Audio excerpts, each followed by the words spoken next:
Hey dudes, welcome to Splat from the Past, the only 80s themed horror and sci-fi show where things can get totally radical. Now today, I will be welcoming an actor who I personally think should have been a huge star. Not only a huge star, but just a working actor in general. His name is David Tiefen. David Tiefen, for a lot of you mainstream people out there, he played the role of Guy Reynolds on The Facts of Life. But for me, he will always be known as Gary in the 1990 direct-to-video classic Hollywood Hot Tubs 2, Educating Crystal. He is my fourth guest from that movie. And this year is the 30th anniversary of it, and I'm going to have him on today to talk about the movie. He is so great in the movie. To me, he's aside from Patrick Day, he steals that movie. I mean, he is just so good in it. And when you watch that movie, you would have thought that, oh my God, he would have had so much success after that movie, at least to be a working character actor. But I'm going to find out why that was not to be. But he has continued working in recent years. I can see on his IMDb. We all know how inaccurate IMDb can be, but we'll find out just what happened, and we will get to the bottom of things. It is June 1st, and it's time to kick off the June month of shows. So yeah, here is my interview with David Tiefen. Hello, David. Hey, Tommy, how are you? I'm great. How are you, sir? I'm doing well, thank you. Well, this is such a great honor. Thank you for taking the time today. Oh, of course, no problem. It was great getting your email and this whole idea of checking up on us to see what we're doing is pretty cool. So it's no problem. Oh, thank you so much. Yes, absolutely. So, going back in time, did you gravitate toward acting early on in your childhood? Yeah, no, acting was something that I was just, I think, born with. I was always entertaining before I started school. Entertaining at home, and then when I got to school, I was always entertaining and doing little things in the classroom, kind of the class clown, and just organizing skits and things like that from a very early age. So it's just something I just gravitated to very quickly, and had a knack for it. And I went through school doing theater with the school, and we actually had a competition. Kind of things happening in high school, and we competed. I grew up in Pennsylvania, so we competed theatrically, and so it's been with me all my life. So you were what they say, a ham. Yeah, and I got in trouble plenty for it. Both at school and at home. So sometimes it was good, and sometimes it got me in trouble. But it was always fun, and my favorite times was when I could make somebody laugh or just entertain them in some way. Yeah, we all got in trouble for being a ham at some point. Yeah. What? Yeah, but it was fun. I preferred doing that. It was just who I was. Yeah. What part of Pennsylvania are you from? I'm just outside of Philadelphia. A little town, actually right next to Valley Forge. Collegeville is the town I grew up, and so it was kind of a suburban rural setting where I grew up. Not a lot of theater, not a lot of access to any kind of organized production or anything. So it was. Anything I did pretty much was in school, and but it's just something I always wanted to do. And I told people that when I was young too. I told people I was going to be an actor one day, and they'd laugh, of course, because it was something that was sort of unreachable. But I did it. I graduated college in Pennsylvania and went right out to Los Angeles from there. So. Wow. What year did you get out to Los Angeles? 1982.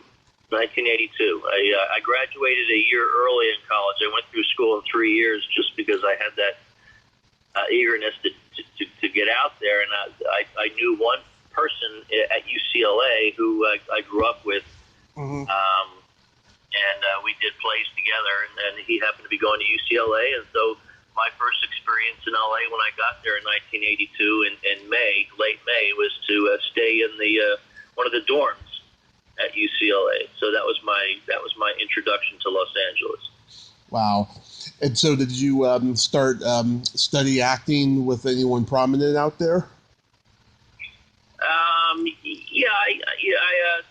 I went through, I didn't know anybody, didn't know anything in the business itself. So, I sort of had to learn as I went, without the benefit of having a lot of knowledge prior to being there. So, I sort of bumped around with a couple of teachers until I found somebody that I was real comfortable with. Sal Dano was the teacher I settled with, and he was quite known at the time. He had actors in his class like Tom Selleck and some other people. That was the late '70s era, and so I got into his class in the '80s and did that. And but I did a lot of television, almost right away as soon as I started. After I signed with an agent, so. It all happened pretty quickly, and I just maintained the acting classes along the way, just to you just keep honing in on your craft a little bit, and that's the idea. Yeah, because a lot of people I've met that studied out in L.A., they studied with Milton Casellas and Nina Foch and Peggy Fury and people like that. Yeah, well, they were quite well known, and so. That's what you did if you went to L.A., and of course, if you were in New York, then you were with Lee Strasberg and some of those other people in New York. So, it's just what happened in Los Angeles, and it turned out to be a nice little success for me there in the '80s, and that's of course when I got involved with this production with Hollywood Hot Tubs. Mm-hmm. Was there anybody in your class that went on to become hugely successful? Yeah, that's interesting. In my class in Los Angeles? Yeah. Yeah, there were a few people that did some things here and there. I don't know that anybody broke off and in my class broke off and did something permanent or something that gave them a name. But we had a lot of people that came through the class, spent a few nights, and then moved on. There seemed to be a lot of that going on in LA in terms of classes. People just kept flying in for a cup of coffee, basically. So there were a few people that came through the class that weren't permanent members who I've seen on television on a regular basis, and.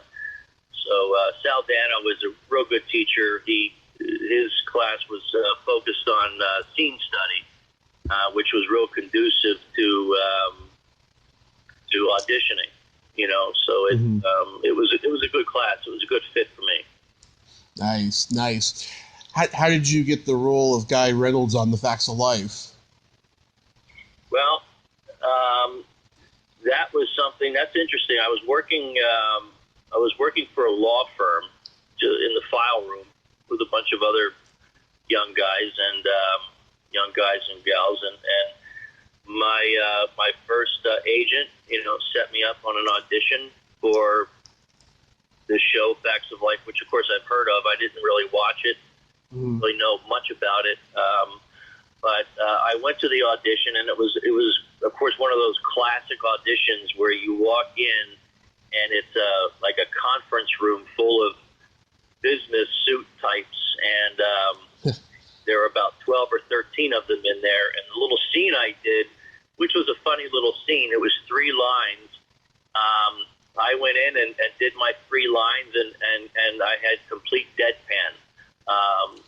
Nobody laughed. Nobody did anything. They all just sort of stared at me like, "You got anything else for us?" And I left the audition. I was, kicking myself. I thought, man, I should have done it this way. I should have done that. Got back to the law firm, and my agent called and said, "Hey, they love you. You got the part." So that was my introduction, Guy Reynolds on Facts of Life. Yeah, that must have felt great, though, to be on a hit TV show like that. Yeah, I mean, and especially because it was just a one-time deal. My character was actually Guy in the Towel. Mm-hmm. And because it was a nice little success for them, they decided to create the character, and he became Guy Reynolds. And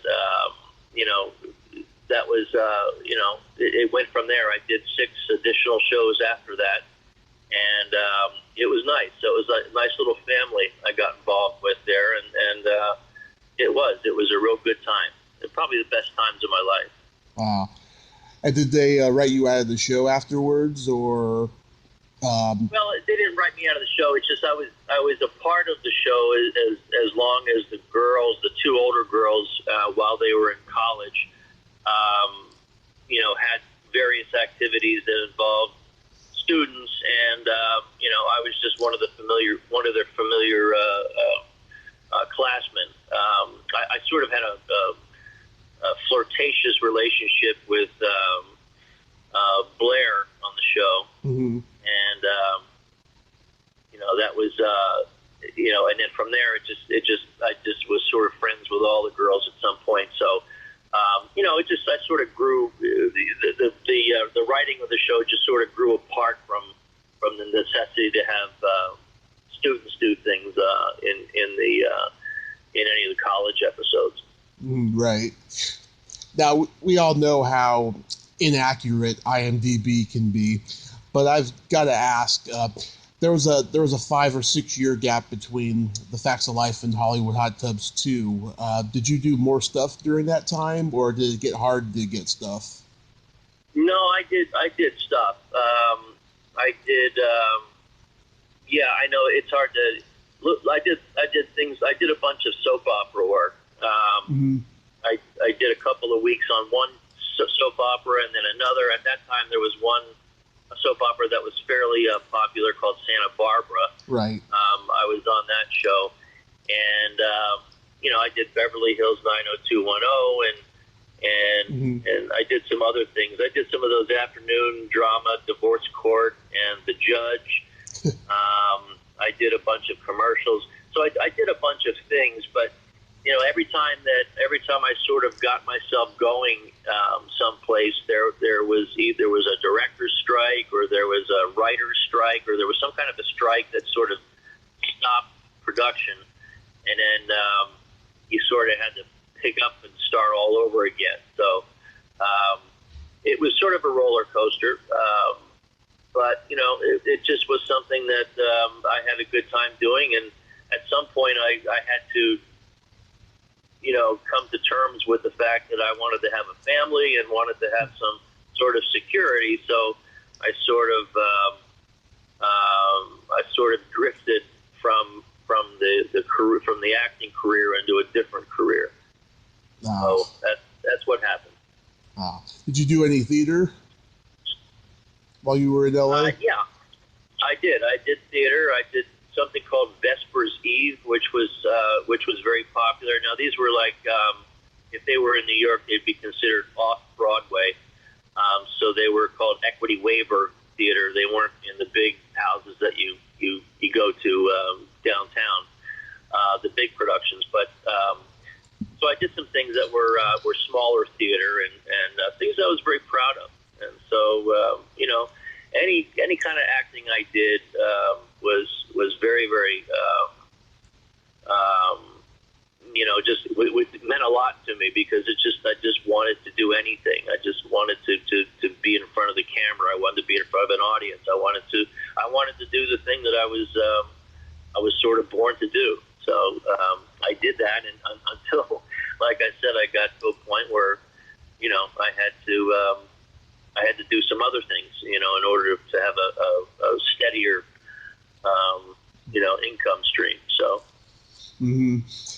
Now we get to the 30th anniversary of Hollywood Hot Tubs 2, Educating Crystal.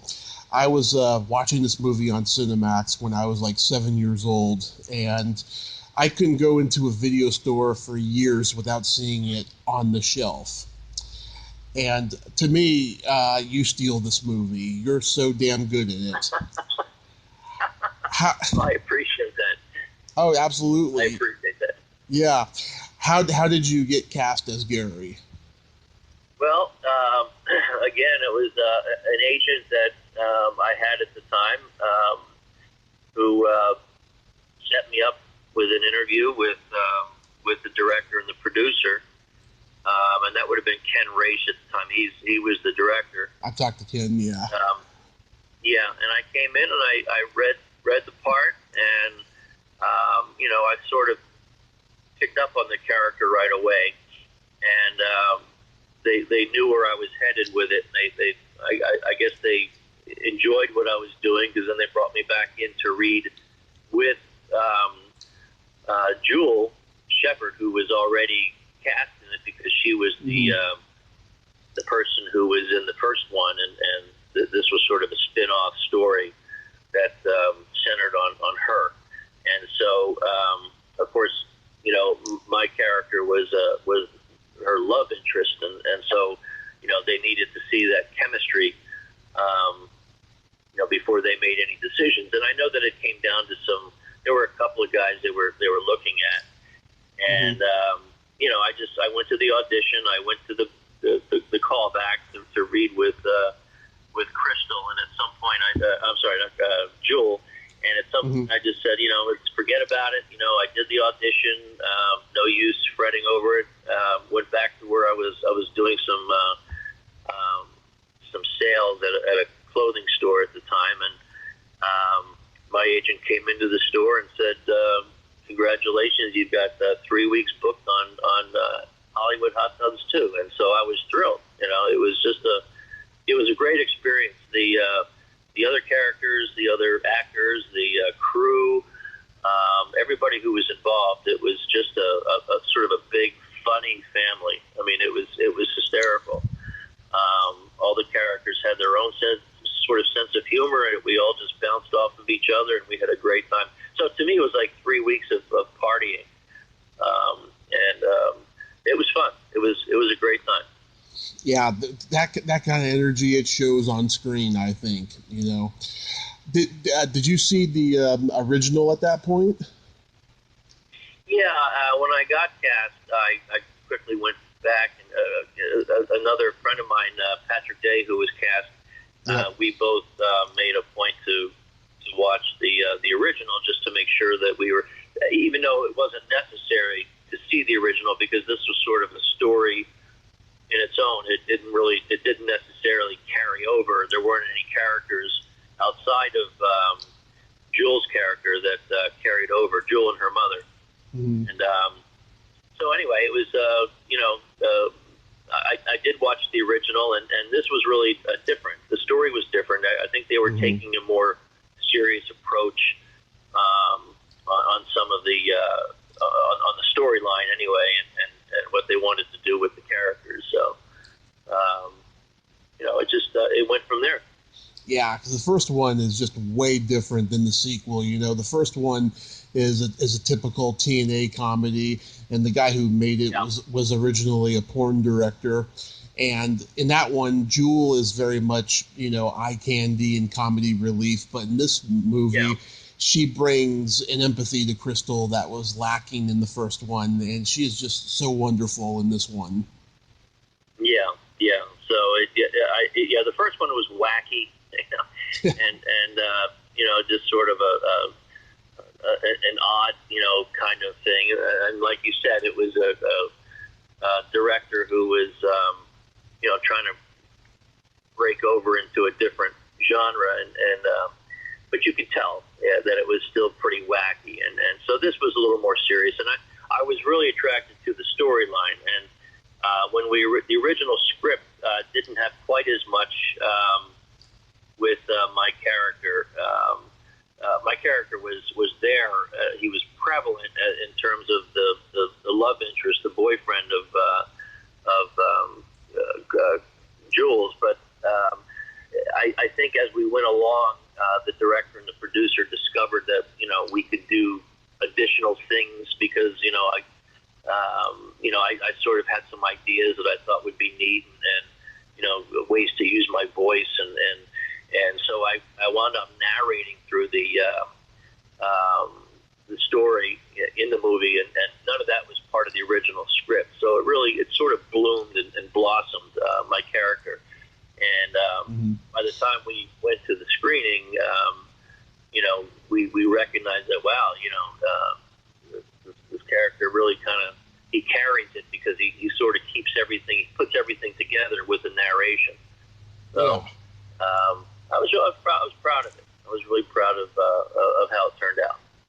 Yeah, what I've always liked about your character is that he, especially when he's doing those crime novel dictations, you sell it as if Gary is somewhat schizophrenic or even a Chaplin-esque dreamer. I hate to sound like a critic, but that's always been my analysis. Yeah, and that's and what we wanted to do was a spoof of the Mickey Spillane kind of gumshoe kind of, and so we wanted to do a sort of a youthful spoof on that, and I was happy with it. I really was. I was proud of what we did. It was a lot of fun doing it. That's for sure. Yeah, there's so much plot in the movie too. I mean, when you watch a B movie from that time, dude, there's pretty much no plot and it's very thin. But this movie just has so much layers in it. It seemed like it was just really well thought out. Yeah, yeah. We were quite pleased with it. We really were. Yeah, and you and Jules' chemistry is great. Did that sex scene between you two feel awkward? No, we had already gotten to know each other pretty well by then, and so it just I guess it could have been awkward, but I think you just sort of put yourself in the character and you just don't think about the external part of that, the physical nature of it. You just sort of do it as the character, and you hope that you don't screw it up while you're doing that. So yeah. I think it worked out okay. I think she was comfortable. We had become friends by that time, so it was a little more comfortable. It's funny. I hardly even remember doing that scene right now. I remember so much more of other parts of that film, but maybe it was just sort of a mental block. I blocked it out. I don't know. But it was interesting. It was fun. Was it hard not to laugh with Patrick around because he's so damn funny in the movie? Yeah, well, it was, and again, like he especially for me, we became really good friends. Great guy, yeah. His sense of humor was spot on, and that's what I'm saying. We were cracking up the whole time. It was sometimes hard to get us, to start taking anything seriously in terms of the actual filming. But he was great to work with, and I sort of lost touch with him, so I don't even know where his career took him. I thought I was impressed at the time. He was at USC and majoring in film and acting, and so he was really taking a serious educational plunge at that whole thing at that time. So I hope he's doing well. I talked to him a couple of years ago. He is running an acting school that specializes in teaching kids how to act. It's called the Young Actor Space in L.A. Yeah. Okay. All right. Well, he'd be good for that. I can see him doing that. Mm-hmm. He's been there since a couple of years after this movie and stuff. He loves it there. It's his whole life, it seems. Yeah. Yeah. Yeah, He was good. He was a lot of fun. He was a lot of fun to work with. yeah. Him and Jewel, they have a very good, unlikely pair chemistry. You know, Yeah, yeah, yeah. was Bart Braverman a lot nicer than his character? Yes, he was. He was another one of those guys that was very funny. He had a very sophisticated sense of humor, and he actually added a lot to the dialogue. He contributed a lot to the dialogue, and you know, off screen, he was very nice, very gentle. Both of the him and his cohort Phil were really good guys. Phil The Diskin. two evil guys were really two good guys for real. So that was a lot of fun. So they again, you know, those scenes working with them in the limo and wherever we were, it was difficult to get us into a serious time to start acting because it was that much fun. Hmm. Yeah, Phil Diskin was the other guy. And we just lost Rob Garrison, who played the English rock star about a year ago. Did you interact with him much? No, but he actually taught me a lot. He had done quite a few things prior to that. He was in Karate Kid, Right. 1, and I think he was part of 2 and 3. And then, you know, he had done, I forget the name of the Robert Redford prison film where he was the prison guard. Anyway, he was a prisoner in that film and did a very, very good, convincing job of a young person scared in prison. Mm-hmm. And so I had seen, you know, his work, and we talked a lot about his work and you know, sort of the route he took as a younger actor.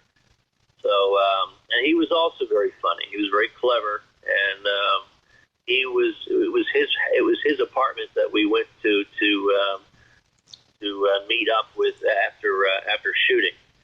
So you know, he was very hospitable and a good guy and very funny. And again, I learned a lot from him. I think that Robert Redford movie is called Brubaker. That's right. I knew it was with a B. I couldn't think of it. That's right. Yeah. Did you think that this was going to be your big break role?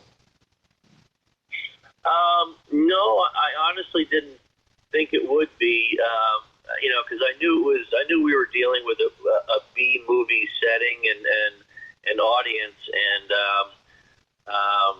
you know, I was really hoping for that kind of some television break at the time. You know, there were a couple of things that I got close to getting, and you know, it sort of would have set me sail into a world of television. But I think the film for me was a high point because I did at that point out. Now I had a film under my belt, you know, and it has it's been something I've cherished because I'm acting now in my retired life in the Atlanta area, and so I've been doing quite a bit of acting out here in some projects, including film, and you know, I drew a lot of my current you know, what I have to offer now from my days in the 80s, you know, when it all started. I sort of just picked up where I left off 30 years later, you know. Yeah. So you know, those were the good old days, and now I'm living the good old days again.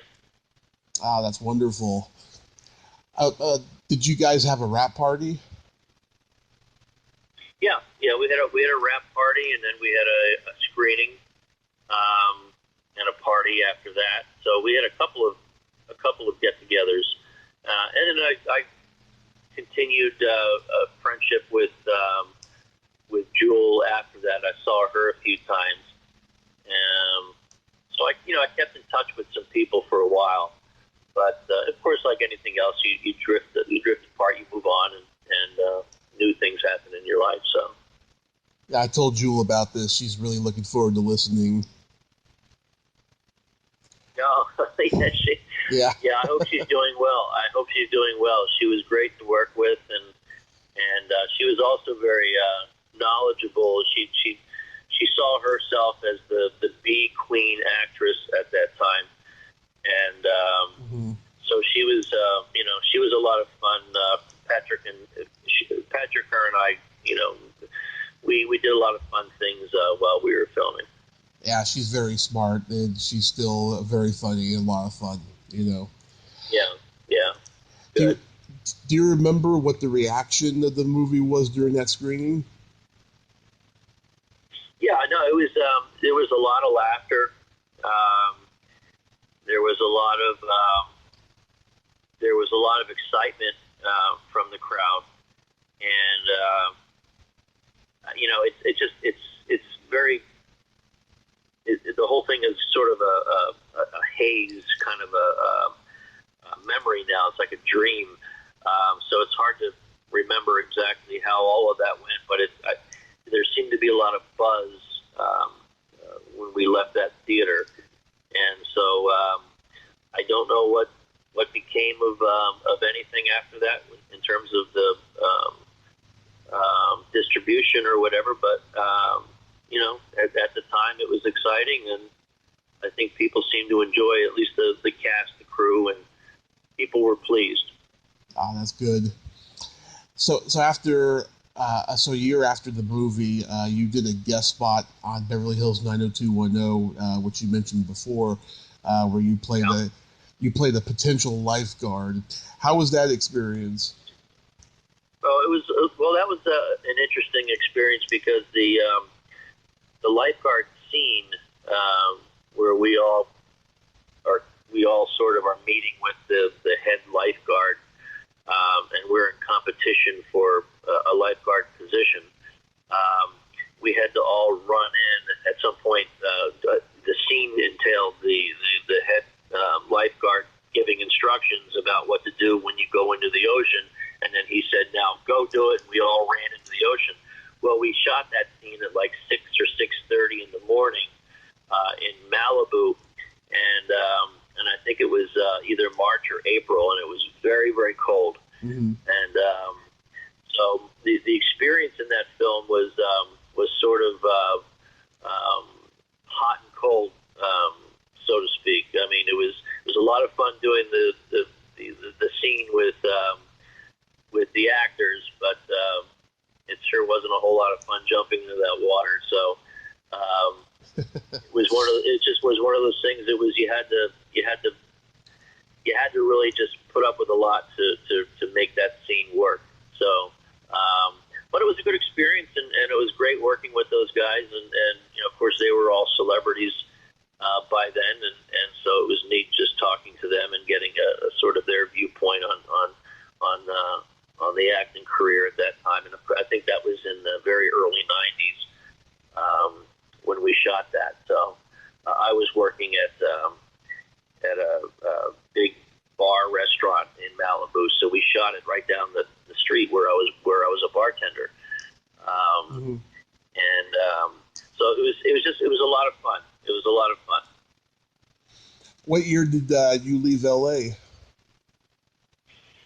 Well, I didn't leave L.A. until 2016. I've been in Atlanta for 4 years now.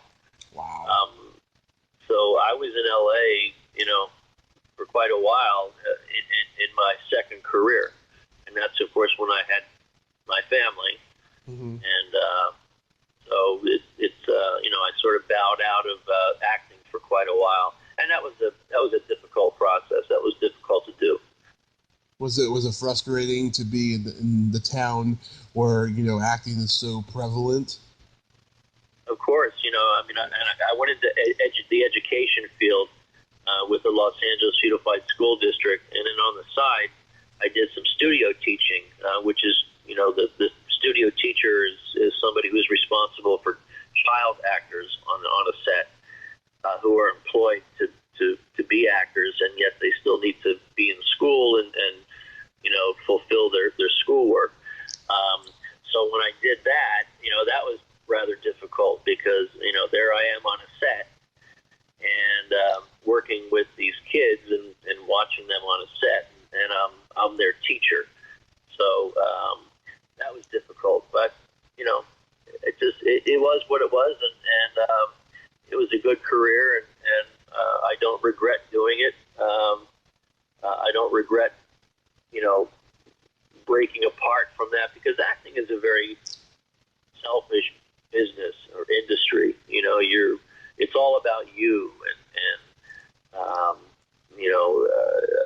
your headshots and how you look and what you need to, so everything's just about you. And so when I got married, started having children, it changed my life, and it gave me a whole different perspective.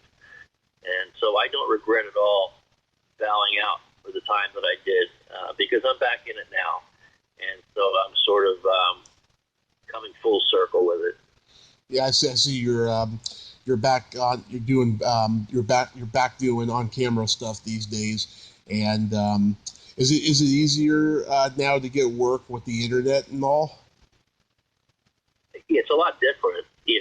There's it's a lot more impersonal.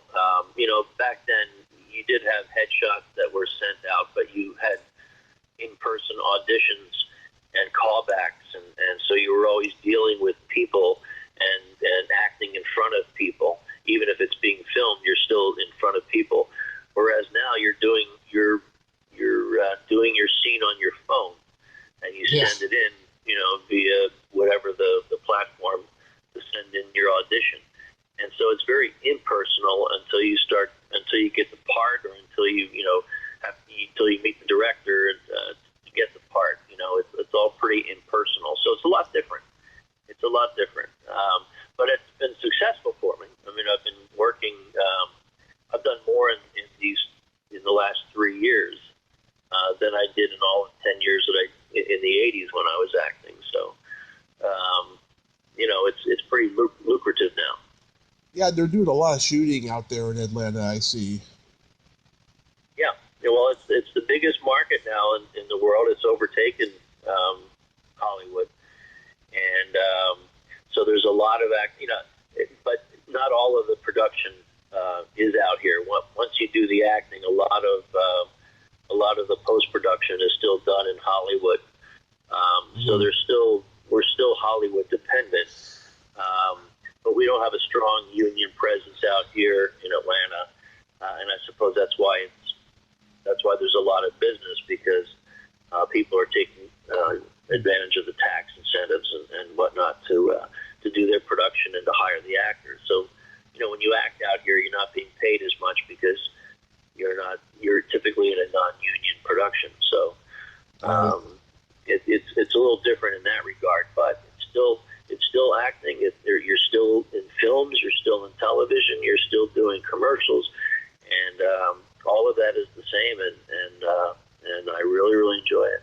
Wow, that is so cool. That is so cool. Do you have any upcoming projects you want to plug?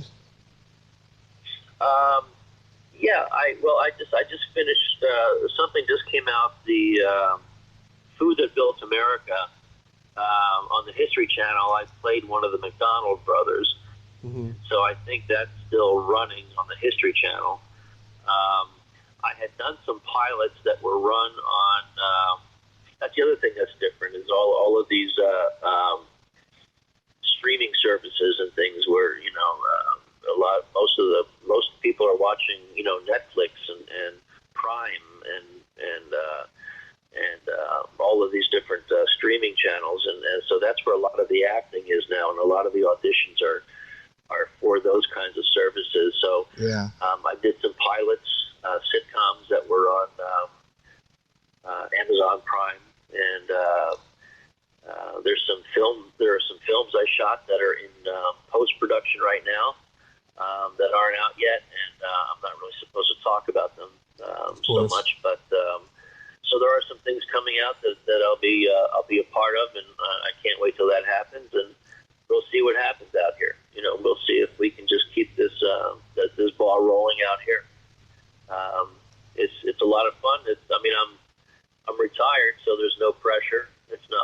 need to get out there and hustle for work to live. I'm living very comfortably out here, so to me, it's just a lot of fun now. It's just all big. It's like a play day.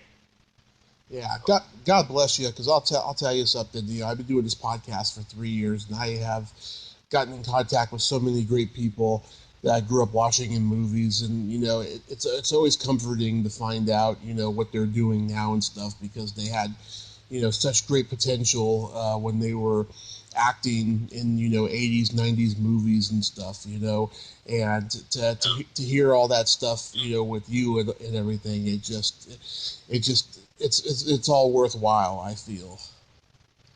Yeah, everything happens for a purpose. Everything happens at the right time, and I look back on those 80s days in Hollywood with real pride.